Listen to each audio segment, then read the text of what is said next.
여러분 안녕하십니까? 사이언스 투데이입니다. 한국천문연구원이 포함된 공동연구진이 장주기 슈퍼지구를 또 하나 발견했습니다. 천문연이 자체 개발한 시스템을 활용해 지금까지 발견된 장주기 슈퍼지구 중 가장 질량이 작고 또 행성거리는 가장 먼 것으로 확인됐는데요.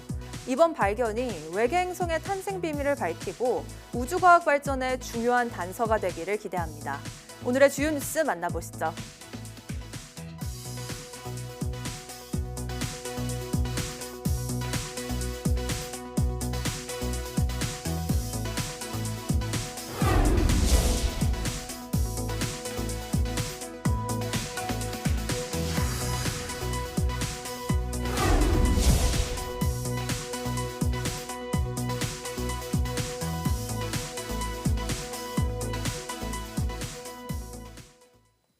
한국천문연구원이 참여한 국제공동연구진이 외계 행성 탐색 시스템 관측 자료를 활용해 토성 너머를 도는 장주기 슈퍼지구 외계 행성을 발견했습니다.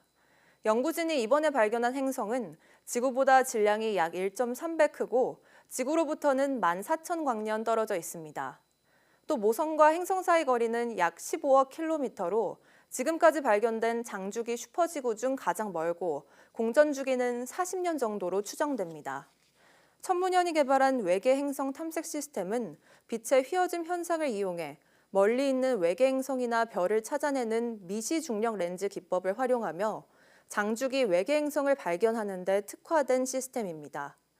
연구진은 또 장주기 외계 행성 표본을 구축해 지구형과 목성형 행성이 서로 다른 형성 과정을 거쳤다는 것과 이 가운데 지구형 행성이 더 많다는 것도 확인했다고 설명했습니다. 이번 연구는 세계적 학술지 사이언스에 실렸습니다. 한국형 발사체 누리호의 뒤를 이을 차세대 발사체를 재사용 발사체로 전환하기 위한 특정 평가가 불발됐습니다. 과학기술정보통신부는 국가연구개발사업평가 총괄위원회에서 우주항공청의 차세대 발사체 개발 사업 계획의 변경안이 특정 평가 대상 요건에 맞는지 검토한 결과 대상이 아니라고 판단했습니다. 특정 평가는 사업 예산이 15% 이하로 증액될 때 가능한데 검토 결과 우주청이 제시한 13% 증액안은 전문가 평가에서 15% 이상을 넘을 가능성이 큰 것으로 알려졌습니다. 애초 차세대 발사체는 일회성 발사체로 개발하려고 했으나 스페이스X 등 재사용 발사체가 주력 발사체로 부상하면서 우주청은 지난 2월 재사용 발사체를 개발하기로 했습니다. 2조 원이 투입되는 차세대 발사체는 누리호보다 성능을 높인 한국형 발사체로 2032년쯤 달 착륙선 발사 등에 쓰일 예정입니다. 중국이 자체 건설한 우주정거장 텐궁으로 가는 유인 우주선 선저우 20호를 발사했습니다.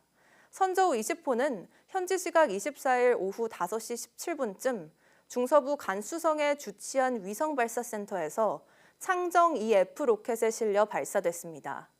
선저우 20호엔 사령관인 천둥과 천중루이, 왕제 등 남성 우주비행사 3명이 탑승했습니다.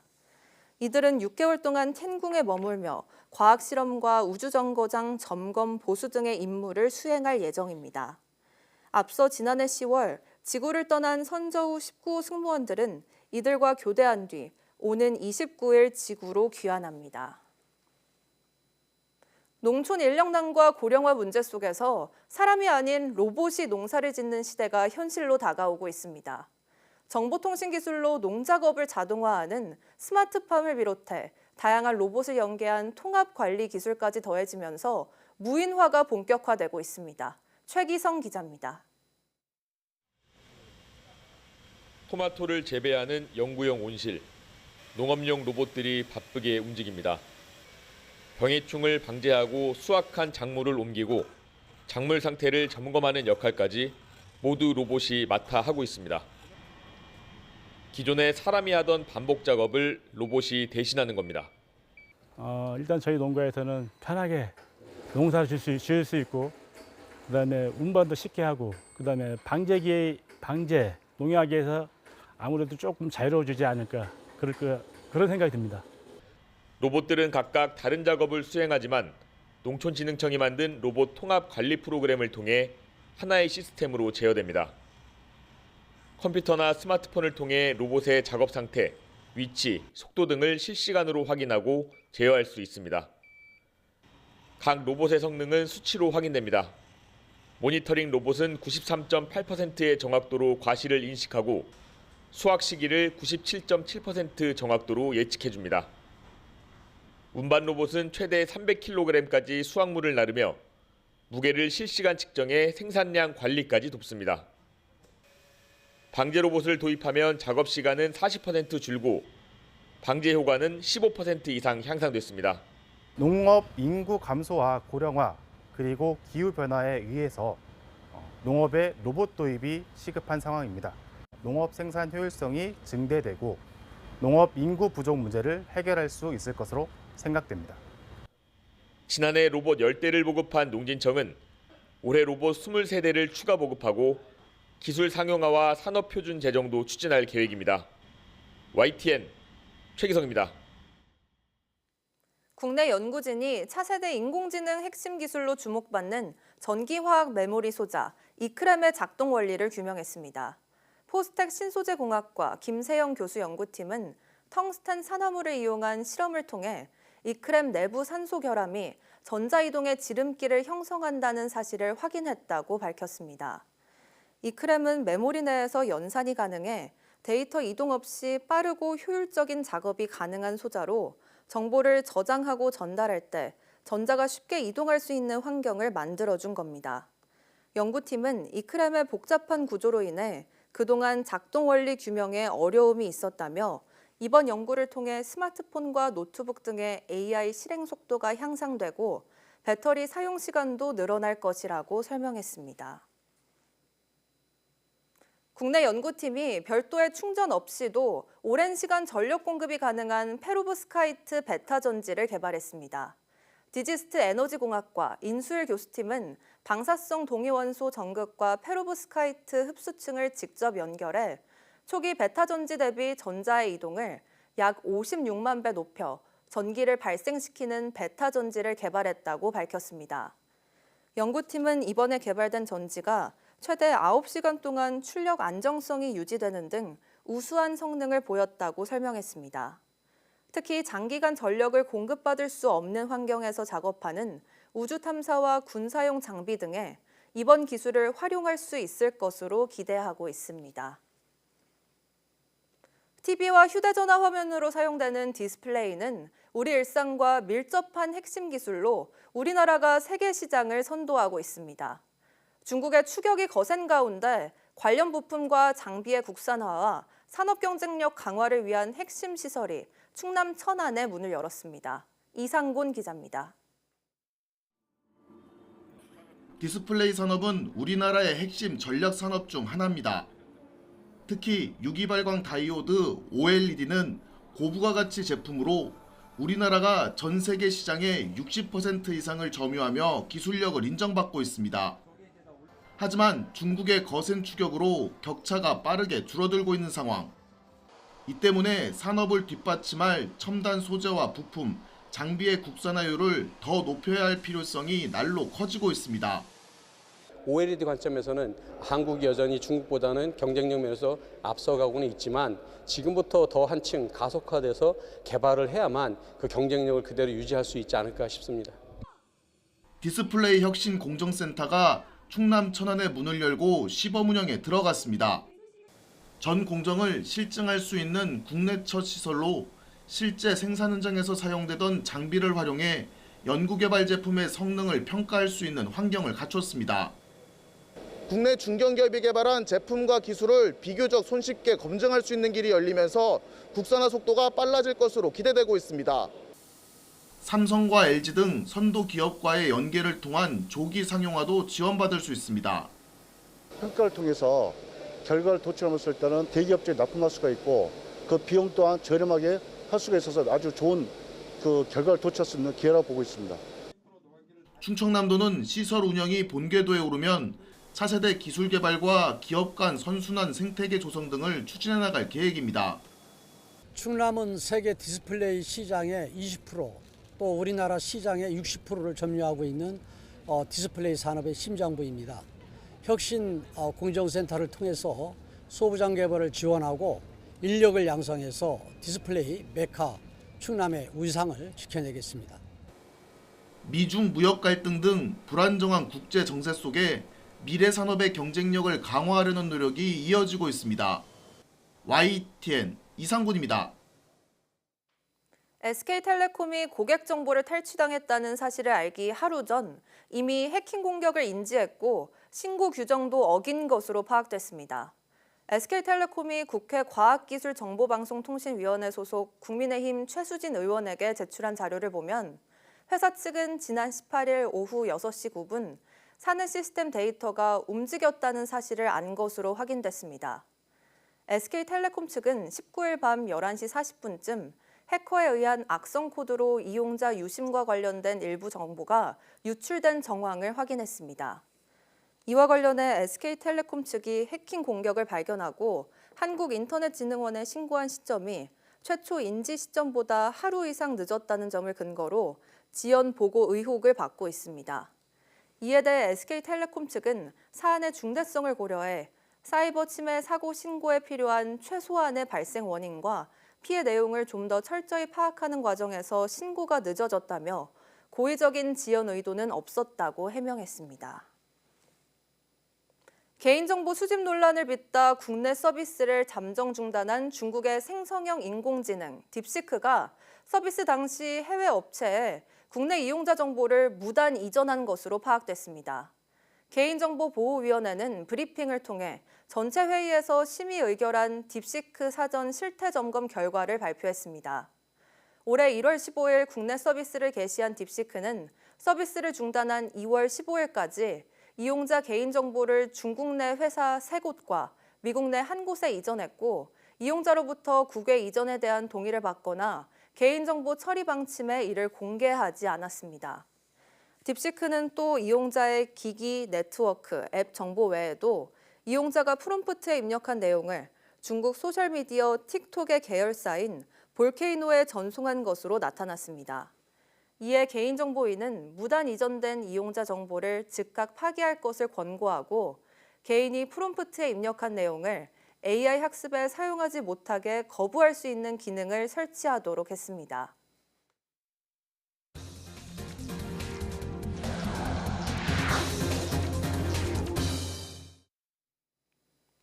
트럼프 관세 문제를 협의하기 위한 한미 2+2 통상협의에서 양국은 관세 유예가 끝나는 7월 초까지 패키지안을 만들기로 의견을 모았습니다. 당장 다음 주 합의도 가능하다는 미국과 달리 우리 정부는 서두르지 않겠다는 뜻을 밝혔습니다. 워싱턴 권준기 특파원입니다. 이른 아침 미국 재무부에서 열린 한미 2+2 통상협의. 한국과 미국의 경제 통상대표가 70분가량 마주 앉았습니다. 두 나라는 관세 유예 조치가 끝나는 7월 8일까지 관세 철폐를 위한 패키지안을 만들기로 뜻을 모았습니다. 최상목 부총리는 방위비 문제는 다뤄지지 않았다며 앞으로 논의할 주제를 4개 분야로 압축했다고 밝혔습니다. 관세, 비관세 조치, 경제안보, 투자협력, 통화정책 등 4개 분야를 중심으로 논의해 나가는데 공감대가 형성된 것으로 평가됩니다. 미국은 한국이 최선의 안을 가져왔다며 만족감을 표시했습니다. South Koreans came early. They came with their A game, and we will see if they follow through on that. 협의 속도를 놓고는 분명한 온도차가 느껴졌습니다. 전 세계와 협상을 벌이며 속전속결을 원하는 미국과 곧 새 정부가 출범할 한국의 입장이 달랐습니다. We may be moving faster than I thought, and we will be talking technical terms as early as next week, as we reach an agreement on understanding as soon as next week. 한국의 정치 일정과 통상 관련 법령, 국회와의 협력 필요성 등 앞으로 협의에 있어 다양한 고려 사항이 있음을 설명하고 이에 대한 미 측의 이해를 요청하였습니다. 대선 한 달 뒤에 관세 유예 조치가 끝나는 만큼 정부는 최대한 협상을 벌인 뒤에 최종 결정은 새 정부에 맡기는 방안을 추진하는 것으로 보입니다. 워싱턴에서 YTN 권윤기입니다. SK하이닉스가 주력 제품인 고대역폭 메모리 HBM에 힘입어 1분기 깜짝 실적을 거뒀습니다. 25%의 자동차 관세 부과로 부담이 큰 현대차도 1분기에는 선방했는데 다가오는 2분기 전망은 밝지만은 않습니다. 황혜경 기자가 보도합니다. SK하이닉스가 1분기 어닝 서프라이즈를 기록했습니다. 매출 17조 6천억 원, 영업이익 7조 4천억 원으로 시장 전망치를 크게 웃돌았습니다. 영업이익률이 42%, 반도체 계절적 비수기로 꼽히는 1분기 기준 역대 최대 실적을 달성했습니다. 삼성전자의 전사이익 6조 6천억 원을 훌쩍 뛰어넘는 수치입니다. SK하이닉스는 호실적의 배경으로 인공지능 개발 경쟁과 재고 축적 수요가 맞물린 점을 꼽았습니다. 또 올해도 HBM 수요가 높아 전년 대비 2배가량 성장할 것으로 내다봤지만 하반기로 갈수록 미국 관세 정책 등으로 인해 변동성은 커질 것으로 전망했습니다. 현재로서는 정확한 영향을 산출하기에는 제약이 있습니다. 향후 관세가 발효되는 시점에 고객과 협의해서 고객 공급 안정성을 최대한 유지할 수 있도록 대응할 생각입니다. 현대차도 선방했습니다. 하이브리드 차량 호조세와 우호적 환율 등에 힘입어 매출 44조, 영업이익 3조 6천억 원을 기록했습니다. 다만 지난달 12일 시작된 25% 관세 여파가 본격 반영되는 2분기부터는 이 같은 흐름을 장담할 수 없습니다. 아시다시피 관세는 완성차뿐만 아니라 부품, 철강 및 알루미늄 등 포괄적으로 부과될 예정이기 때문에 서플라이 체인 전 영역에서 종합적인 대응이 필요한 상황입니다. 지금까지는 관세 발효 전 최대한 축적해둔 재고로 버티고 있지만 물량이 바닥나면 가격 인상 압박을 받을 수밖에 없는 상황. 뿐만 아니라 트럼프 대통령이 조만간 반도체와 스마트폰 등 첨단 기술 품목에도 관세를 예고하고 있어서 우리나라 대표 수출 종목들은 1분기 호실적에도 긴장감을 놓지 못하고 있습니다. YTN 황혜경입니다. 글로벌 투자은행 JP모건이 올해 우리나라 국내 총생산, GDP 성장률 전망치를 0.5%로 또 하향 조정했습니다.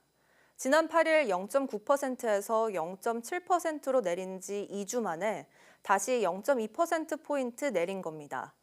JP모건은 건설 사이클 지연과 정치적 소란으로 내수 회복이 지연됐고 지난 2분기 동안 수출 성장이 실망스러웠다며 성장률 전망 하향 조정 배경을 설명했습니다. 또 2분기에는 기저효과로 민간 소비와 서비스 부문의 기술적 반등이 있을 테지만 상호 관세를 앞두고 수출은 지속해서 감소할 것으로 전망했습니다. 지난 2월 은행 대출 연체율이 6년 3개월 만에 최고 수준까지 오른 것으로 나타났습니다. 금융감독원은 지난 2월 말 기준 국내 은행의 원화대출 연체율이 0.58%로 직전 달보다 0.05%포인트 올랐다고 밝혔습니다. 이 같은 수치는 지난 2018년 11월 0.6% 이후 가장 높은 수준입니다. 부문별로 보면 대기업 대출 연체율은 0.1%로 직전 달보다 0.05%포인트, 중소기업 연체율은 0.84%로 0.07%포인트 올랐습니다. 가계대출 연체율은 0.43%로 직전 달 수준을 유지했습니다. 금감원은 신용위험 확대 가능성에 대비해 손실 흡수 능력을 충분히 유지하도록 유도하고 연체 부실 채권을 적극적으로 정리하도록 해 자산 건전성 관리를 강화할 방침입니다. 체코 당국이 한국 수력 원자력의 원자력 발전소 건설 사업 우선 협상 대상자 선정에 문제가 없다고 최종 판정했습니다. 현지 시간 24일 로이터 통신에 따르면 체코 반독점 사무소는 선정 절차에 이의를 제기한 프랑스 전력공사의 항소를 기각한다고 밝혔습니다. 또 이의 제기 절차가 진행되는 동안 계약 체결을 보류하도록 한 임시 조치도 해제한다고 덧붙였습니다. 이에 따라 한수원과 체코 정부의 원전 건설 최종 계약이 곧 체결될 가능성이 커졌습니다. 다만 체코 반독점 사무소는 보도자료를 통해 프랑스 전력공사는 당국 결정에 대해 브르노 지방법원에 소송을 제기할 수 있다고 밝혔습니다. 양측은 애초 올 3월까지 계약을 마무리할 방침이었지만 경쟁 당국의 심사와 계약 보류 조치로 지연됐습니다. 체코 정부는 기존 두코바니 원전 단지에 새 원전 2기를 짓기로 하고 한수원과 협상 중입니다. 땅 밑을 지나는 지하철에서 불이 난다면 구조가 쉽지 않아 대형 인명사고로 번질 우려가 큽니다. 소방이 만일의 상황에 대비해 관계기관들과 합동훈련을 벌였습니다. 이현정 기자가 현장에 다녀왔습니다. 전동차에서 화재가 발생했어요. 빨리 와주세요. 지하철에 누군가 불을 질렀다는 다급한 신고가 접수됐습니다. 대형 인명피해가 우려되는 상황에서 구조대원들이 속속 도착합니다. 소방이 열차 방화 사건을 가정한 모의 구조 훈련에 나섰습니다. 50명 이상 고립된 걸로 추정되고 구조에 장시간 소요될 것으로 판단돼. 몸을 잔뜩 낮춘 채 손전등으로 이곳저곳을 비추며 진입한 후 물을 뿌려 화재 진압을 시도하고 특수 단말기로 실시간 상황을 공유합니다. 쓰러진 승객들에게 신속히 산소 마스크를 씌우고 들것으로 일사불란하게 옮깁니다. 대피 후에는 중증도 기준에 따라 환자들을 분류하는 작업이 진행됩니다. 응급처치로는 치료가 어려울 정도로 위중한 경우 즉시 인근 병원으로 이송됩니다.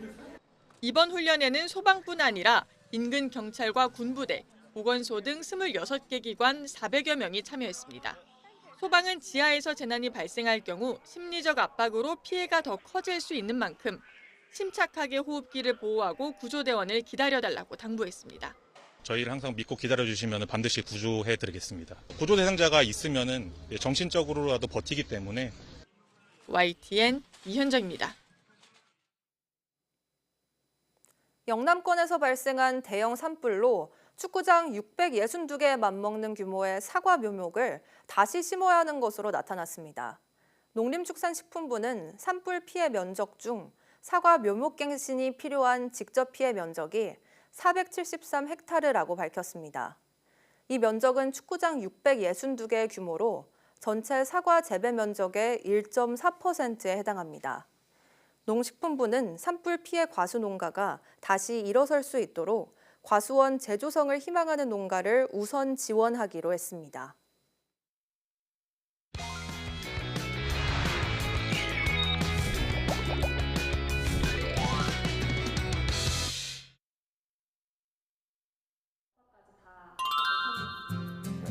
제가 학부 시절부터 이제 바이오 및 내공학과에서 재학을 하고 있었는데 졸업을 하려면 연구실에서 이제 졸업 연구를 수행을 했어야 됐습니다. 그래서 지금 있는 정기훈 교수님 연구실에서 1년간 학부 연구를 시작했었는데 교수님께서도 너무 잘해주시고 이제 연구에도 되게 흥미가 생기다 보니까 얼떨결에 석사까지 했었는데 하다 보니까 박사는 해야지라는 생각에 지금까지 계속 같은 연구실에서 있게 되었습니다. 교수님을 따라왔다. 네, 맞습니다.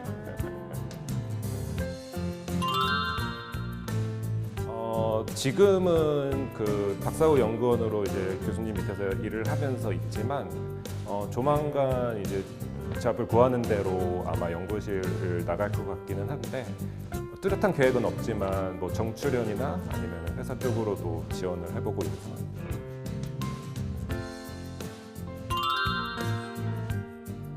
몇 가지 이유를 들 수 있을 것 같은데 일단 전문 연구원 그게 좀 메리트가 가장 컸었고요.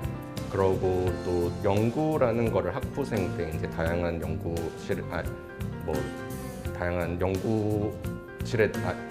연구실에 들어가서 연구 활동들을 경험해 봤는데 이렇게 뭔가 실험들을 하고 결과들을 내고 그걸 분석하는 과정이 재밌었던 것 같습니다. 그래서 그 경험들이 좀 이어져서 대학원까지 오지 않았나 싶습니다.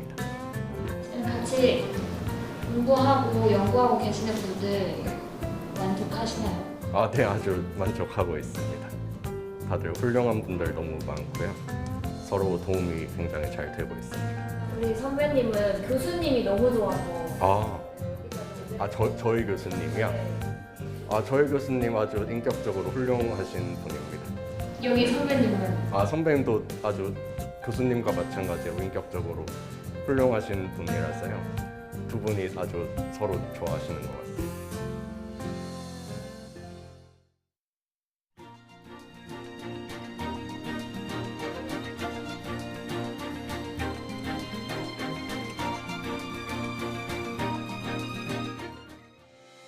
10월 25일 오전 사이언스 투데이 마칩니다. 오후 뉴스도 많은 시청 바랍니다. 시청해주신 여러분 고맙습니다.